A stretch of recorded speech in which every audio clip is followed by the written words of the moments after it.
resolving would have been 8 life from the Halcyon Glaze. Plus, he probably wouldn't have gained the 2. But gigantic swing. The Centaur can get in there, though, and the Beacon Hawk allows it to untap. So he dealt 4 anyway. And now Shuhei's going to tap 6 permanents to recast Equinox. And if he moves the counter over, he's going to lose one of those permanents. Right. And then we have another Savant waiting in the wings. Oof. So there's your Leap of Flame. Yeah? There's your Leap of Flame in hand. Your favorite card. Is at 6. It's not quite lethal with Ordrin Commando. There are no flyers on defense, though. It's a good point. Definitely the potential for... But he needs one more red and one more blue for it to send 2 creatures to the air. Yeah, as you predicted. But he does not move the counter. He can't afford to give up the mana source. Tap 6 for Equinox. He's still got the Trumpeter. You know, Antonio may have made this mistake, but he deserves a little luck in this game. He is after those first 2 games, I think he's entitled to get away with one here. Yeah, I think he's got this game now. I was sure I was sick to my stomach. I was sure he had lost it there when he didn't play that second land. But Trumpeter still shutting down Halcyon Glaze. That's 12 damage he lost. But 3, 6, 7 damage. Another update on the back table. Quentin Martin had to mulligan in game 3 and could not recover. Christian Hutenberger wins game 3 and takes a 2-1 lead in that match. And now Shuhei all the way down to 7. But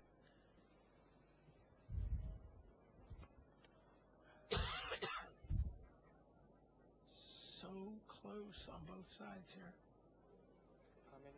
Shuhei still got a shot to come back here. Finally, looks like he finally drew lane number 5, but I don't see how he maneuvers this board into a winning position from here. I don't think he can. If he had a red and a blue, he would certainly. If he able to replicate, but he needs to replicate it, and he doesn't have the mana base that'll let him replicate it.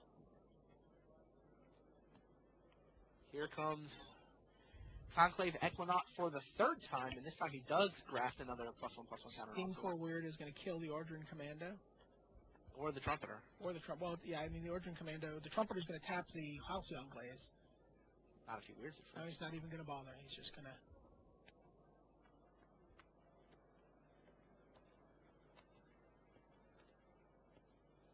He may want to weird to the face. That's true. We can just get 5 in the weird... I think Antonio's trying to figure out, if I send everybody, Shuhei clearly has to block something, so he's got to sort of... Summing up his smallest toughness, smallest power. He'll only get through for 1. Goes for Snapping Drake. That fires up Halcyon Glaze. So he's going Antonio threatens to attack, and Shuhei, of course, uses the Trumpeter to say no to the Halcyon Glaze. But everybody else heads into the red zone. Beacon Hawk really helps here because it means that Antonio gets to untap one of these guys to play defense, probably. Or it means Shuhei wasted the Equinox blocking the Beacon Hawk. A top-decked mountain here. Oh, no, it doesn't matter. These guys are going to die in combat. Right. The Commando dies. No, he's got the thing. He still has the Trumpeter. And he did not untap another flyer. But the Steam Core Weird finishes the flyer. Finishes off the flyer. That's the game. We're going to a game 5, I think. I don't see what looks that way. I don't know what Shuhei can draw. Free Wind Equinox, not the answer. Not going to get the job done. Looks like Antonio DeRosa has come all the way back. Wow. Great magic. Yeah, Shuhei scoops him up. There it is. Antonio DeRosa wins game 4, evens this match 2 games apiece. We are going to game number 5, 1 game to determine which of these 2 superstars goes to the semifinals. Whew. I felt sick to my stomach when he did not play that second land. There's nothing worse than not playing the land and getting rune boggled or convoluted or overruled. Yeah, which is exactly what happened. And I thought he had a dead read on it. Yeah, I did too. I really did too. It's a lot easier to read when you get to see the other guy's hand, by the way. Good question from Z Chink in the forums, by the way, wondering what the lunchtime entertainment is. So right now we're watching the quarterfinals, and we're going to be with you all the way through the quarterfinals. But then after the quarters, we will indeed pause for a top 8 lunch break. And, meanwhile, a quick update to Kuya Osawa. Congratulations. You are through to the semifinals. Joe Crosby gets swept right out of this top 8.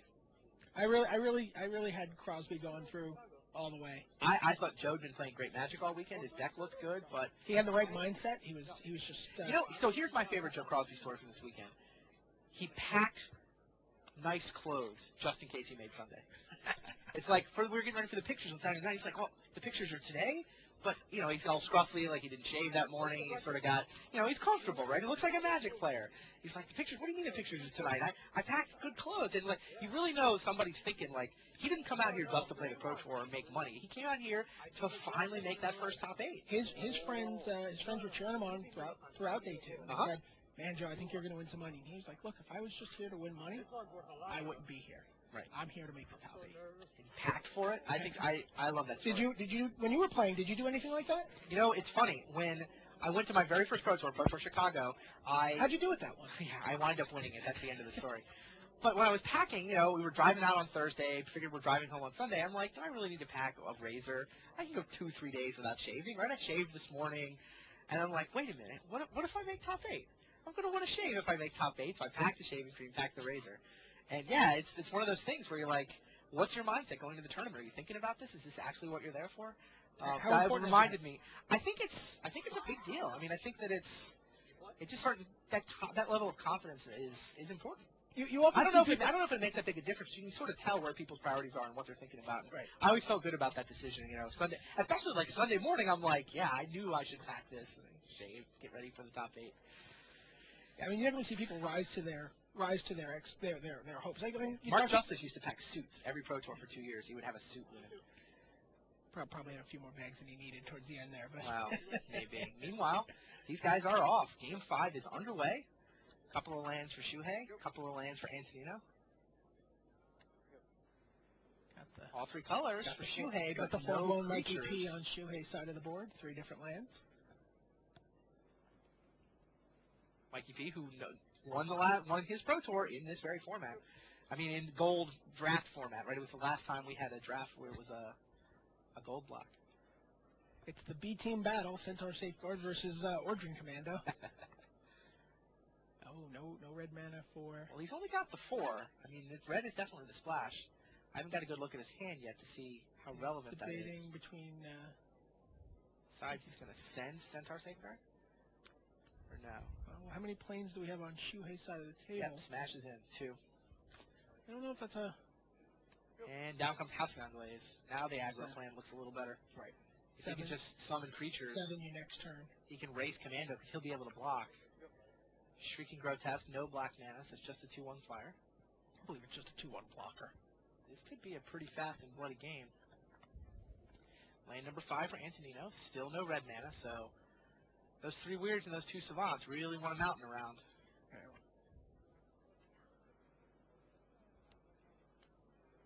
Vertigo spawn. Yep, Vertigo spawn and smashes the Grotesque trades with Centaur Safeguard, so that helps the race for Antonino. Still a 7-point swing. Yeah, he gets to gain 3 life and he gets to smash with the Halcyon Gaze, so DeRosa clearly ahead in this race. And now what else does he have to follow up with? He's going to follow up with a free win. That's pretty good. He must have a handful of creatures. You hate to play 2 guys on the same turn with the Glaze. I mean, Equinox will deal 4 damage over the next 2 turns, though. Right, but you almost want to hold the spawn back a turn, but I guess the spawn's going to lock up... no, I think you totally play spawn into the 4/1. Lock the 4/1 down. Spawn's going to be an 8-point swing. Absolutely. I mean, I think that's the reason he's so far ahead in this race. And yep, there's another creature. That's the Soulsworn Jury too. Soulsworn Jury with mana available to counter any creature that Shuhei summons. You even need the red. Halcyon Glaze comes over. Was that Fiery Conclusion? Oh, Leap of Flame. Leap of Flame. Commando goes to the air. And first striking 5 power, that is actually going to take out Halcyon Glaze. Decent chance to Halcyon Glaze with Leap of Flame. Very wow. Nice. That was well done. He's still at 11. Equinox got in there for 2, and Antonino is like, I'm not so sure I want to sit on this remove soul mana anymore. I'll just summon a Benevolent Ancestor. Interestingly, Antonino's Flyers, I mean, the move to blue may very well have been for Leap of Flame.